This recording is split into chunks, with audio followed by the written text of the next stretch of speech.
Perhaps the defining difference between mainstream and Austrian economists lies in their opposing philosophies toward learning truth.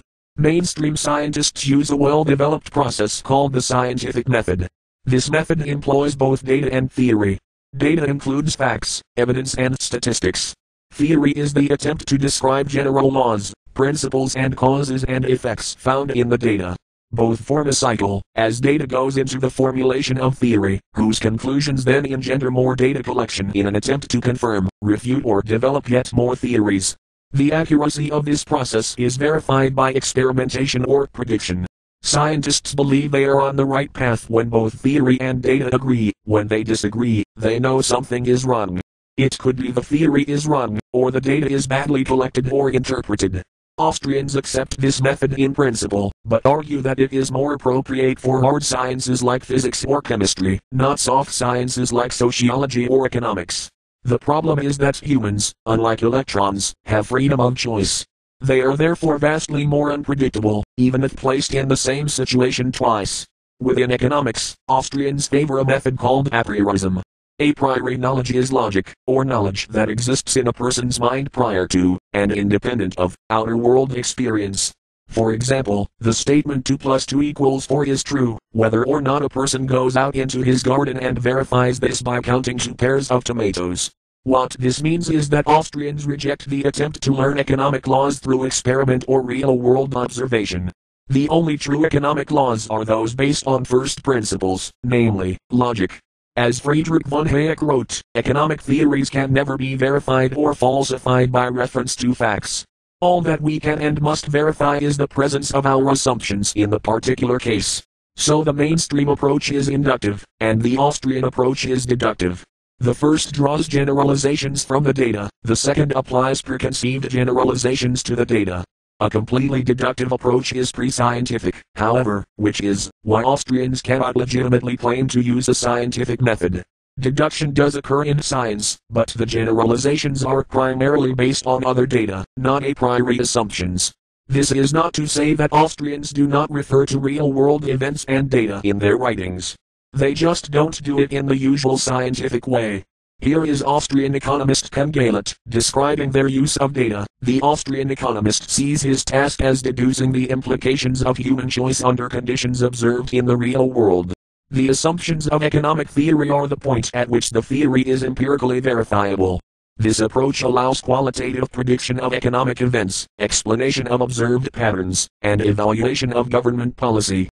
In other words, Austrians get to critique the real world, but the real world is prevented from informing their theories. Even their predictions are qualitative, not quantitative, meaning they are free to call the government bad, without being held down to the statistics that would verify this claim. The Austrian approach to philosophy is a very old one, rationalism. You have to go back to the 17th and 18th centuries to find when it was last considered a serious philosophical movement. It was widely abandoned, after its inadequacies were laid bare by other schools of philosophy, empiricism, positivism, and most famously by Immanuel Kant's critique of pure reason. Philosophy has progressed tremendously since rationalism. The Austrian approach is a relic of history. The problem with rationalism is that it makes the search for truth a game without rules.